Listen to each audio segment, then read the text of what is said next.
Today we are testing out the winning deck list from the new Capenna Championship. Let's see how it goes. What is going on, everybody, and welcome back to It Resolves. Here we like to test new decks every single day, and today we are testing out the Jeskai Hinata deck played by Jan Merkel. I believe I'm saying that name correctly, who did pilot this to win the new Capenna Championship last weekend. One thing I want to note, over the next couple days, I may try and play some of these competitive viability style decks, more so than we normally would. I like to see what other people are building. Now, I know something to point out right away. That's a best of 3 match, or at least not a best of 1 match. We are going to be sending this into best of 1. So I know right off the bat that this is not necessarily a super fair comparison. However, I do want to try it out and just see how it goes, along with a number of the other decks from the top 8 of that series. There are a lot of really fun decks there. There are a lot of great builds, so I wanted to test those out. But today we are testing out the Hinata build. This style deck has been around for quite a while, so Hinata basically cheapens up everything for every target that you have, but then it actually taxes the opponents for anything that they're playing that targets a spell. So the big daddy spell here is definitely Magma Opus. This can actually target a number of different things. It cheapens it up very, very quickly with the Hinata, and so you can basically get it down to where it's not free, of course, but very, very close. We do have things like March of Swirling Mist, which you can phase creatures out. It's very, very awesome for that. Essentially, it costs 1 blue to phase out as many creatures as you'd like, or as many creatures as you'd like. It's pretty awesome. Dragonfire obviously gets a little bit cheaper, potentially. Make Disappear, kind of an interesting card, does feature the casualty mechanic, which I think is kind of cool. Haven't really tested this out yet. We've got Jwari Disruption, we've got Negate, a lot of permission stuff. We do have Shatterskull Smashing, which works well. Expressive Iteration, a great card selection mechanic, so this allows you to go through the top 3 cards of your deck. That's a lot for 2 mana. Now, it is a bit clunky. It's a sorcery. I get it. But it is a very, very good card, and definitely one that enables quite a number of digging strategies. So very happy there. It does have, again, quite a lot of removal between Flame Blessed Bolt, Spikefield Hazard, Voltage Surge. All of these are really, really good options. In particular, the Bolt, though, exiling a creature or planeswalker along with that Spikefield Hazard, both really important pieces to this, because we do expect that, you know, some decks are going to want to recur things with Blood on the Snow, etc. These give you outs to basically say, no, you can't do that. We do have Goldspan Dragon for a little extra oomph when we need the mana, as well as just the haste attacker. And then, of course, the Fable of the Mirror Breaker here, not only giving us that 2/2, which can create treasure tokens and get us further into the deck, but it does give us that draw discard, and then we can create tokens that are, you know, copies of non-legendary creatures later on, which really amounts to extra Goldspan Dragons or extra 4/4s off of the Magma Opus. I have tested just a little bit with this, but not a ton. I didn't want to go too crazy with it. I do really like this build. I feel like it's obviously very well teched out, and again, congratulations to Jan for winning the tournament here. If you do test this out, this does have a full sideboard again because it's made for traditional standard. We're not going to get to see any of that today. We're just going to enjoy the best of 1 stuff. So let's jump in, guys. Let's see how we do. All right, guys, here we are for game number 1. Let's see what we can do here. Interesting hand. I'm going to try and keep this. I don't feel super strongly that it's a great one, but what we can do is sacrifice the Magma Opus to create a treasure token, which will help get us to the turn 4 plays a little bit sooner, excuse me. Yep. Alright, so this is going to be a very aggro-heavy matchup for sure, which is just so fun. Let's go ahead and throw this out. We're going to leave up Negate, but we're also going to leave up that Magma Opus discard, so if we need to, we can just throw this out. Chances are this is going to be a very frustrating matchup, we'll say. Okay. Let's go ahead and do this. We do have a Goldspan Dragon that we're looking to get to, so I feel like that's semi-reasonable to do. Yeah, I'm actually okay with doing this. Here's my thing. We kind of want them to waste their removal / their mana on getting damage through. And so if we do this, we might actually just, like, free block and, yeah, see, they're going to Frostbite, get rid of that. It's annoying for sure, but that's one less mana they can use to hit us with something. So I think that that's okay. I would love to draw a land. A land would be great. We can get Goldspan Dragon down and then get in for a good attack, or leave up the blocker. Okay. So that bounces back. Yeah, so I think we discard that.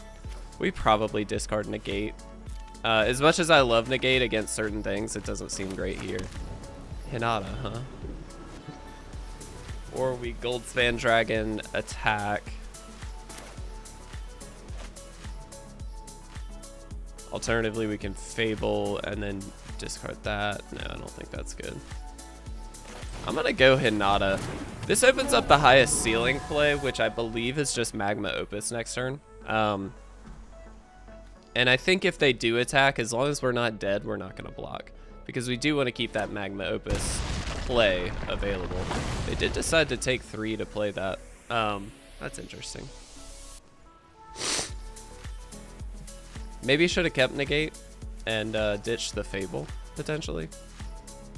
The nice thing is, again, this taxes them, so they have to pay an extra one here to do that. Now they can still attack in, obviously, but... Okay. So, not great. We definitely let our shields down there, but again, I don't think that was necessarily incorrect. Okay. Let's go ahead and get Goldspan down here. Yeah, I'm actually going to attack and then just drop the Fable. Again, I just need to flood the board and devalue their removal as best I can here. And the chances of them having 3 burn spells in their hand aren't unlikely, but they are less likely than having 2 or even 1, of course. So this just gives us potential blocks. There's the Thundering Rebuke. Again, that's okay. It's not great, but it's okay. It does give us that treasure token, which is nice.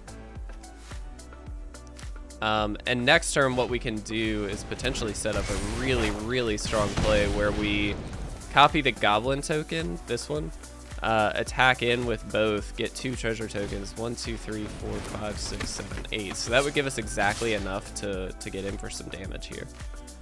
Ooh, that's tricky though, isn't it?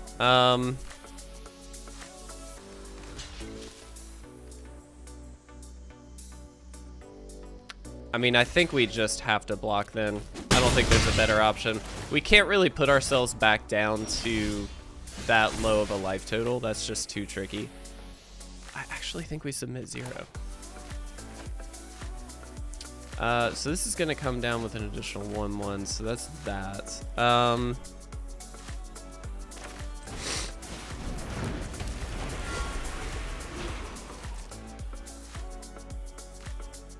So I'm just going to attack here to give us the treasure token.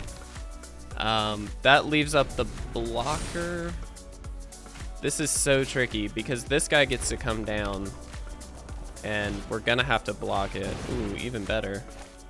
Okay. It's very good. So if they just have a burn spell, they actually win. It looks like they don't though. Okay.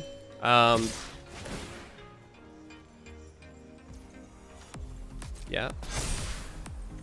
All right, so we block here. Pretty obvious play. Okay.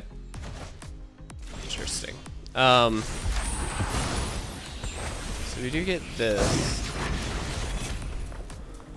Okay, so 1, 2, can we? No, we can't. Sorry guys, I'm like super in the tank thinking about this at the moment.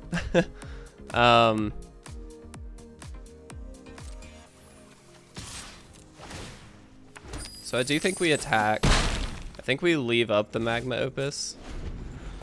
Well, it doesn't matter now. All right. So prior to attacks, we're gonna probably pop off the Magma Opus just to get things kind of tapped down. Let's see what they think. They think it's good game. I'm not so sure.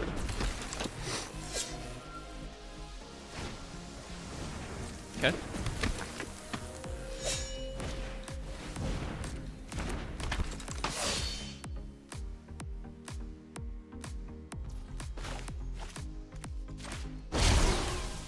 All right, so what do we kill?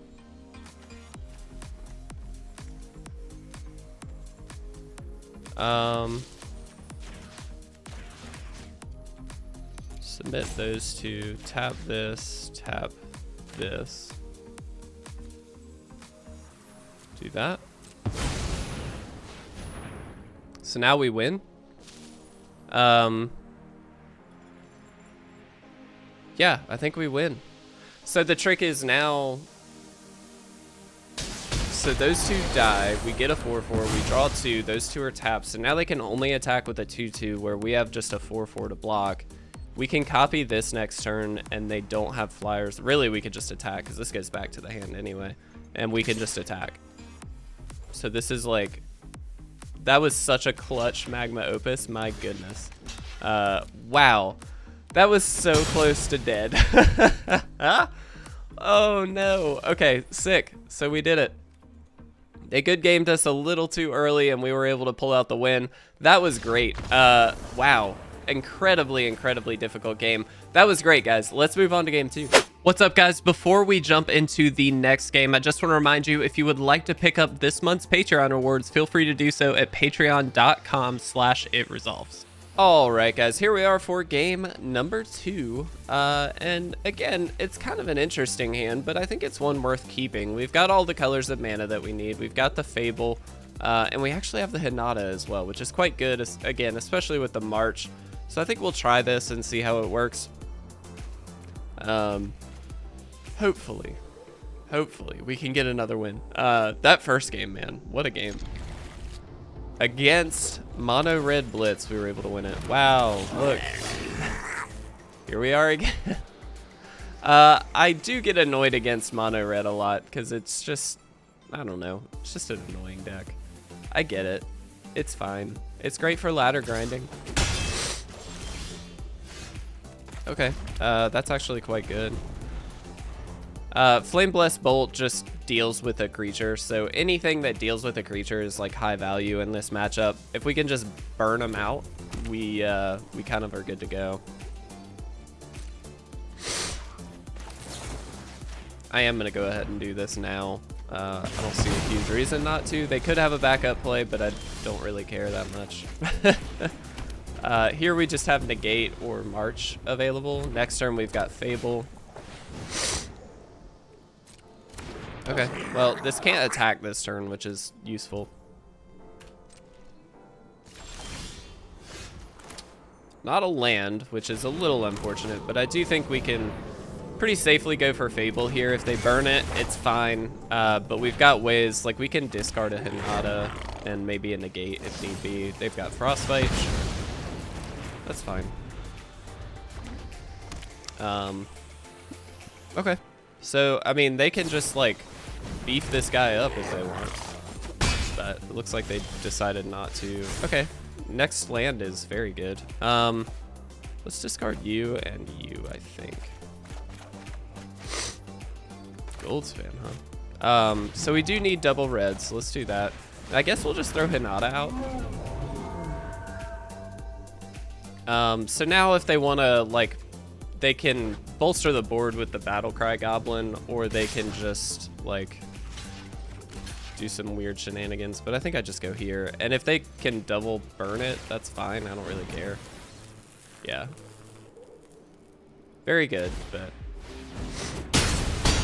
still get to just plainly kill a goblin, which is great. That's fantastic. Wow, that's really good. Excellent. So I'm 100% just doing this now. I don't see a huge reason not to. I think I'll Expressive Iteration. We'll take Fable. We'll throw that in the deck, and we'll take the land. Kind of an unfortunate land. I was hoping for a blue source there, but that's okay. I do think we attack in here. We're not dead yet. And so my understanding is that let's try and push for as much as we can here. That's fine. I'm just gonna easy block here and kill it. It's fine by me. Cool. Let's Goldspan. The question is here, do we attack? I think we just attack with Goldspan. So now we can just phase out their whole board with March, if we so choose. Alright, cool. We got the win. 2 mono red decks down, guys. Let's jump into a game 3. Let's see if we could get another win. Alright, guys, here we are for our 3rd game. Probably going to be our final game. How do we feel about this? Weirdly okay, but not great. We do need another land, but we can get the... Oh, okay. Well, there you go. With that being the case, do we... Yeah, let's do this. So we can throw this out for blue, but this allows us to, you know, shock something if need be. Another Jwari Disruption. I'm kind of okay with that. Now, worth noting, this takes us off of the turn 3 Fable play. But I think I'm kind of okay with that. I'm actually going to negate or disruption this. I know it seems kind of silly to disruption a Tainted Indulgence, but I think when you can counter something with Jwari, you just do it. That's kind of my view. All right. Yeah, I mean, we just throw this out. We've got negate and make disappear available, so we'll see how that goes. Kind of an unfortunate one, but I do think we just have to go for the Fable here. We could have gone for the discard Magma Opus, but I think that's okay. This just looks like the Grixis control list, which is annoying. There's their own Fable, sure. All right. I think we want the bolts. We want all these, weirdly. I think it's those two. I do think we needed to discard, like, we need to hit lands, so obviously that's relatively important. I'm gonna go ahead and hit that, and I think I just go for another Fable here. This just sets up the inevitability side of it, where we are going to continue to get creatures. So, like, if they... Yeah, this is Reanimator. Grixis Reanimator. This is going to be terrible. We definitely should have left out Negate. I didn't know for sure that that was going to be what it is, but yeah, it definitely is. All right, so Negate no longer is great. Neither is Magma Opus. We basically are just going to have to get lucky. I think it's just Jwari. Magma Opus, huh? Okay. Let's go ahead and Goldspan. We'll attack in. This is very much an unlikely win kind of scenario. They're gonna mill half of our deck. Yeah. Lord Xander, man, what a card. Cool. This is a sick deck, honestly. Like, I'm super into this. It's just, it sucks that they were able to get it off. I should have left up Negate. That was 100% a mistake on my end. Yep. I also think I just take the 6. I'm not going to block here. I'm gonna try and get them to a situation where they feel they have to sweep. That's kind of the idea. Well, there's Toxtrol. Okay, cool. That's terrible for us. Sure. All right.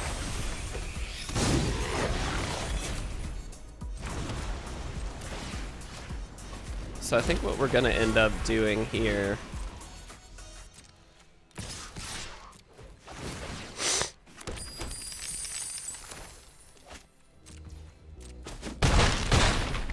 all right, so now we can Magma Opus at the start of their turn.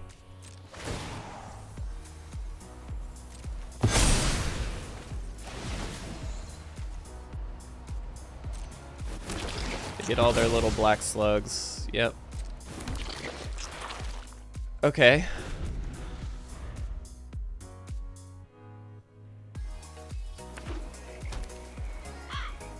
All right. This is gonna be interesting. Excuse me. Let's see how this goes. So we have to tap Lord Xander and probably Toxtrol, and then kill as much as we can in the other side of things. Curious to see if they... Like, I'd love to just hit them, but I don't think we can get away with it. We do have the Hall of the Storm Giants, that's worth noting. Okay. So we let that be. Alright, so now we Magma Opus. I kind of just want to hit them, so let's math this really quick. That puts them down to 5. We're not going to be able to copy, but we can. Okay, so no, we kind of just need to hang here. We tap U and U. Yeah, let's do that. This seems really silly, I get it, but these represent card draw. Another Magma Opus. That might change the math. Okay. So sure, we take some damage here, but that's fine. So if we do this, this still isn't gonna kill us. That's cool. All right. So that's dead. That's annoying, but not the end of the world. Okay. All right, so 1, 2, 3, 4. That's not enough. Not quite. Okay, so wait, 4. Yes. Okay, so we can win. All right, so if we deal 4 here, tap U, we'll just tap U for good measure. Auto pay. Now we should just be able to attack in and win. As long as they don't have an instant speed kill spell. Right? Did we do it? Oh my god, what a scary game. Oh, goodness gracious. That's undefeated. We went undefeated with this. Awesome. All right, let's chat about it. All right, so that was Jeskai Hinata. Again, that was Jan's version of the list. Jan, congratulations, my friend, on taking down the win for the new Capenna Championship. The deck was amazing. It worked really well on the best of one ladder. One thing you always have to keep in mind is when you're taking a traditional standard deck and throwing it on the best of one ladder, or vice versa, you really expect a lot of like discrepancies there. For a multitude of reasons, metagame, but also just the way decks are built, because a lot of times you build your answers into your sideboard. Like, you kind of have the catch-all stuff in the main board, but you don't have as many specific answers necessarily. But with a deck like Hinata, a lot of it is built on burn and counters being the main disruptive piece. And so it actually kind of worked out in a way that made sense, because it's okay to burn and counter basically anything you want in standard. So that was phenomenal. That last game, man. Woo, that last game. That was incredible, guys. I really enjoyed this deck. This is obviously, Hinata's been around for a little while. It's obviously a good deck, but this tooled out version where you see, you know, there was very careful consideration to the card choices and why things were there. The spread of burn spells to get around, like Test of Talents as an example. You've got different options, and I think it worked out for the best here. So that was great. An undefeated run with the new championship list for the new Capenna Championship. I couldn't have asked for anything better. That was awesome, guys. Thank you so much for watching. I really do hope you enjoyed this. Leave a like, leave a comment down below, subscribe if you're not already, and thank you guys so much for the amazing support recently. It's been absolutely insane. So thank you guys so much. I'll see you later.